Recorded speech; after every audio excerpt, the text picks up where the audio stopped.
Everybody, are we good? Am I waiting on anyone? Okay. Let me start by thanking all of you for joining us here today. I want to start this press conference by offering my condolences to those dealing with all of the emotions and frustrations around and surrounding these absolutely terrible circumstances. Our prayers and our thoughts go to the family. From the beginning, every agency that was involved in this investigation has been in constant communication with one another and worked tirelessly towards one common goal, and I can say that now our goal has always been to seek justice for Jacqueline Torres. I want to thank the men and women that are standing behind me who have been working around the clock to get us to this point. There have been a very concerning amount of rumors and mistruths that have been posted all over social media, and our goal today is to provide you with as many of the facts as we can. On a personal note, as a mother, this makes me sick to my stomach to be standing here today with what we're about to tell you. On Wednesday, October 8th, when a report of suspicious activity at 80 Clark Street in New Britain came in from an anonymous caller requesting police, responding officers had no idea what they would be walking into. This caller reported suspicious activity at a known abandoned house in their neighborhood. This house had been vacant for over 2 years, and it was owned and is owned by an out-of-state landlord from New York. None of those determined to be involved with this case have ever resided at this property. I want to thank the initial caller for speaking up, for having the courage to say something. Without that initial call, no one can say for certain where we would be at this point in time.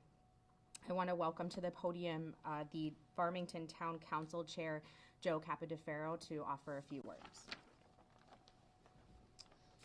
Thank you, Madam Mayor. Joe Capodeferro, I'm the Town Council Chair of Farmington. I can't really add too much more to what the Mayor just said, but first, I want to offer my condolences to everybody that's been affected in this tragedy. This type of investigation not only has affected the community, but also all that have worked in this investigation to bring justice for Jacqueline. I want to thank the members of the Farmington Police Department, New Britain Police Department, Connecticut State Police, the State's Attorney's Offices of New Britain and Litchfield, and the Chief of Medical Examiner's Office. And I'll turn it back over to the Mayor. Thank you, Joe, and thank you for your partnership and all the cooperation with the town of Farmington. This time, I'd like to invite to the podium the Chief of Police of the City of New Britain, Matthew Marino. Thank you, Mayor. First, on behalf of all the men and women here from the New Britain Police Department and the Farmington Police Department, I'd like to echo the Mayor's initial remarks and offer our sincerest condolences to those impacted by this tragedy. There are no words that can make sense of a situation like this. Since October 8th, it has been the goal of every law enforcement agency involved to seek justice. While the limited information provided until today undoubtedly resulted in increased frustration across our communities, the purpose was to avoid any potential damage to the integrity of this investigation. To suggest any other explanation is an unfair judgment on the people you see standing behind me. This was not easy for anyone, and we should all take the time to recognize that their efforts are what brought us to this point, less than a week later. Now I'd like to give everyone a bit of a timeline. After responding officers made their initial discovery, the property of 80 Clark Street was established as a crime scene. Based on discussions with the New Britain State's Attorney's Office, the Connecticut State Police Central District Major Crimes Unit was requested to assist with processing this scene. At that time, the remains discovered inside the plastic storage bin were in an advanced state of decomposition. As a result, arrangements were made with the Office of the Chief Medical Examiner for assistance. Members of our detective division continued to piece together what limited information was available to better determine a timeline and possible sequence of events leading up to our initial response. Through a cooperative and intensive investigation involving our department, the Farmington Police Department, Connecticut State Police, the Office of the State's Attorney for the Judicial Districts of Litchfield and New Britain, and the Office of the Chief Medical Examiner, the child we found was positively identified as 12-year-old Jacqueline Torres. Now, while our efforts continued, we were made aware of and monitored several pieces of information circling different social media outlets, and I'd like to dispel some of those rumors. At no point during the course of this investigation was anyone arrested, then released. Several individuals were brought in for interviews at different times over the last 5 days, but no official arrests were made until last night. At no point were requests for information being ignored. The limited information provided since last Wednesday came after careful consideration and much conversation with every agency involved, with the sole purpose of seeking justice for Jacqueline by not compromising any part of this investigation. Any notifications that were made carefully by law enforcement officers in accordance with state guidelines and not done in any way that could create doubt or conflict regarding procedure being followed. And now at this time, I'd like to turn the podium over to Chief Paul Melanson of the Farmington Police Department, who has additional information.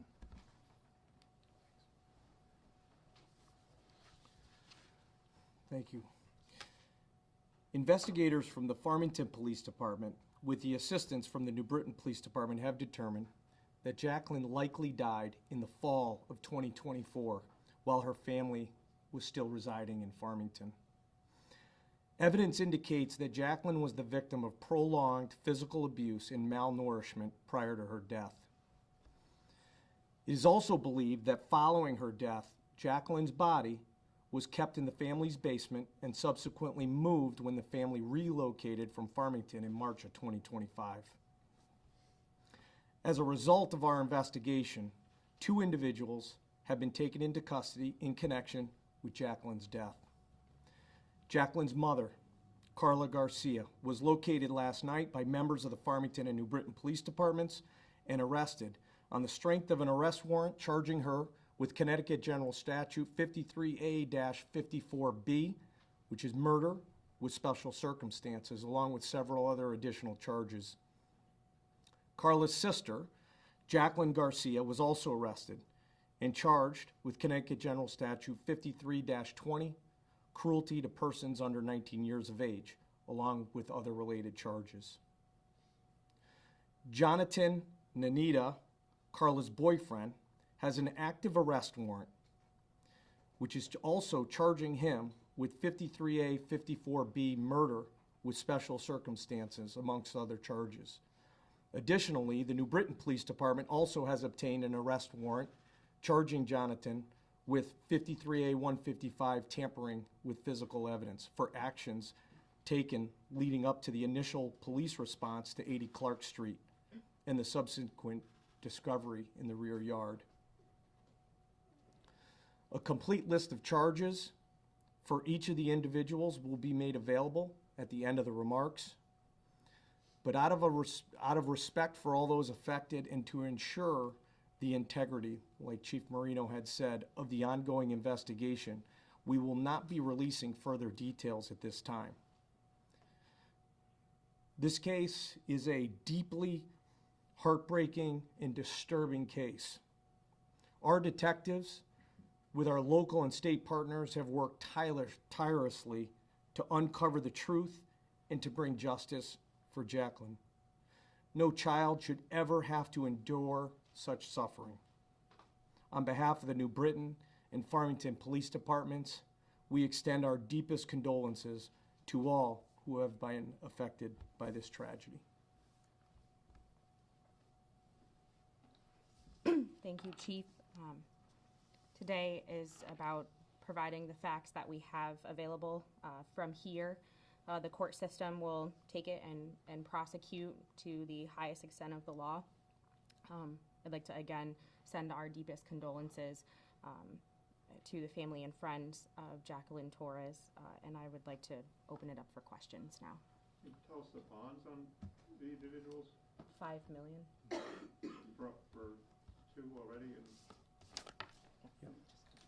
So Carla Garcia is a $5 million bond. Jacqueline Garcia is a $1 million bond. And we have yet to pick up, and we are asking for the public's assistance in locating Jonathan. And he does have a $5 million bond on his also. Are they both expected in court tomorrow? Yes. Chief, can you talk anything about motive, anything along those lines at all? What happened here? Yeah. I think, much like Chief Melanson had said, it's important at this point to leave out some of those major details involved in this case in order to allow for the entire investigation to play itself out. Have there been any reports that she'd been missing? Had anybody raised concerns, either from school districts or anybody, about where she'd been for months? No. Can you share Can you share anything about the history of any of the people involved as far as their criminal history or any prior interactions with law enforcement?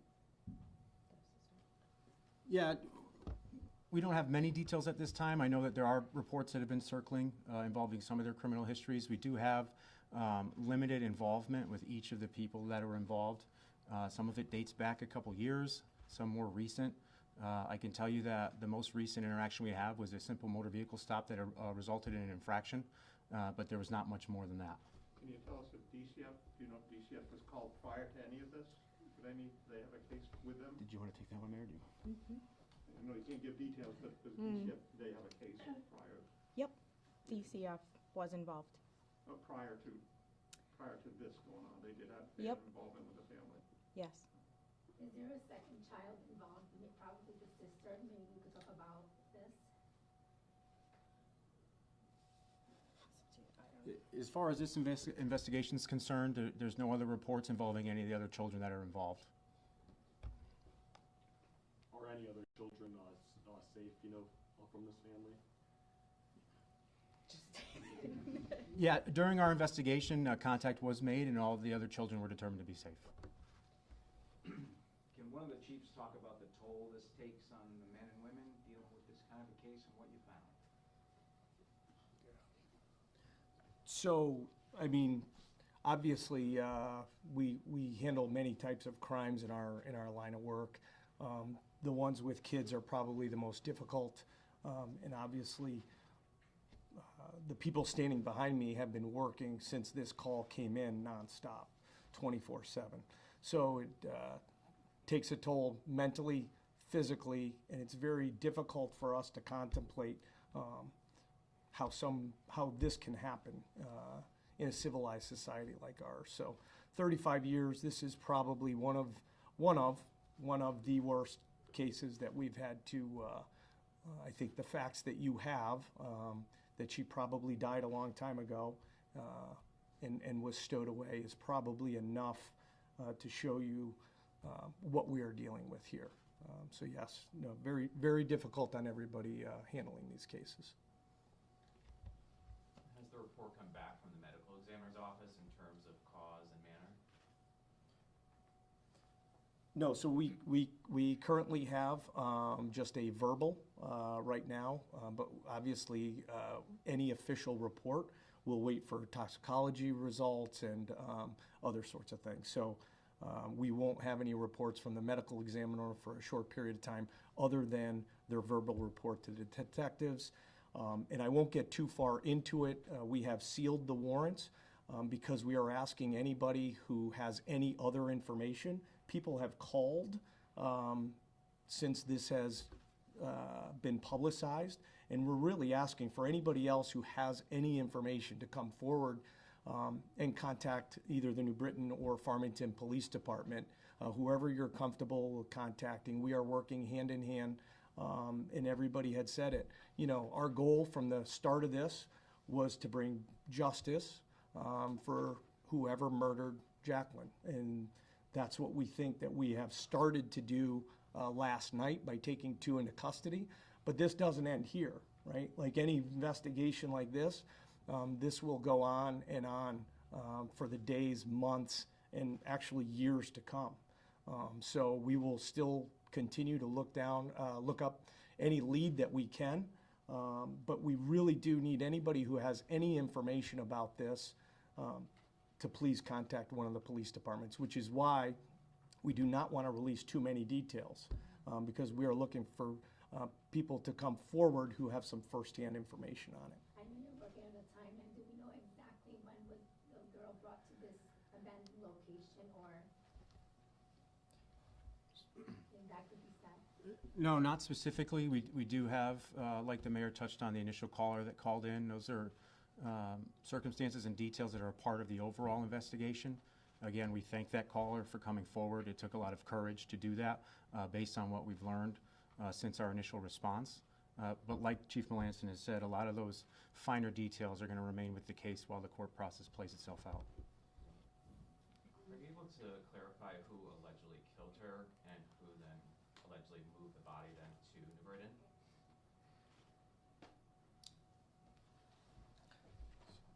So if you look at the charges, you will see that both Carla and Jonathan were both charged with murder and conspiracy to commit murder. So I think that speaks for itself. And if you could give us, I know you said Jonathan Juanita, can we have that spelled out since we want to Yep. give that call out to the public? And I will give you afterwards, there are some copies of a press release which have actually the mugshots, the charges for the two who were arrested, and also the charges for Jonathan and his descriptors.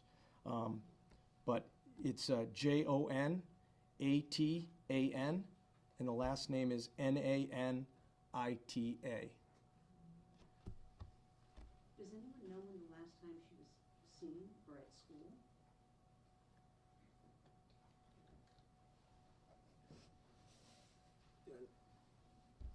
I'm going to be very careful with where we go with that. That's a part of, a large part of the investigation. There's been some information that's come forward between being removed from one school and entering another to being homeschooled.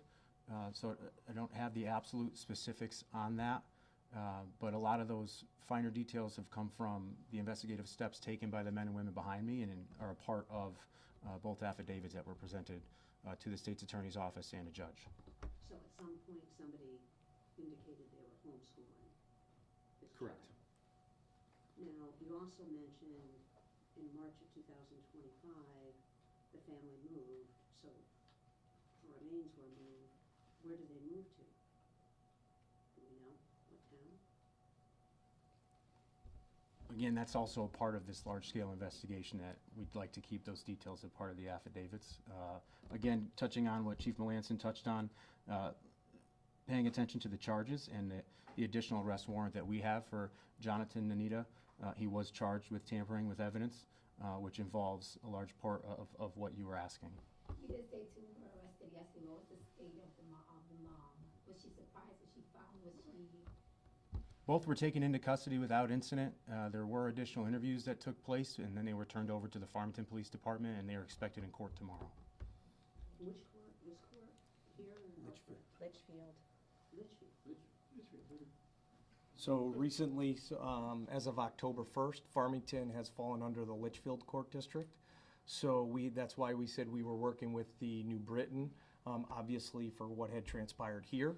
And previously, we had been a part of the Hartford Judicial District, and now, as of October 1st, we're part of Litchfield Judicial District. So that's why we have been working with them, and they will be presented tomorrow morning, the two that we have arrested, to Litchfield. Can you just clarify the suspicious activity that took place last week that was reported? Did that involve any of the suspects, or was that something else? That involved the behavior that was witnessed in the rear property of 80 Clark Street. Again, more of the details have come out over the course of each investigation playing out with everybody involved.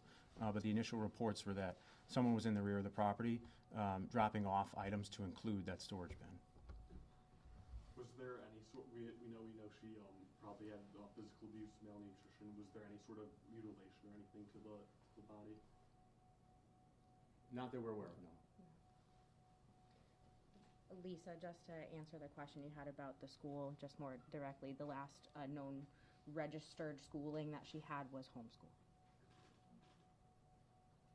Thank you.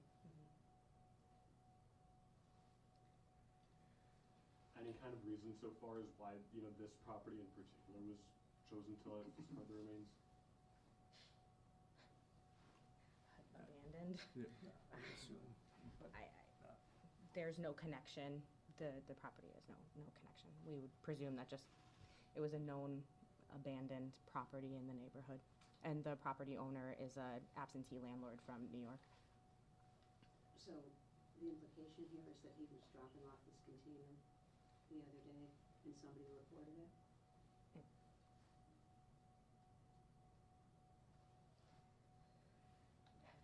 Any other questions?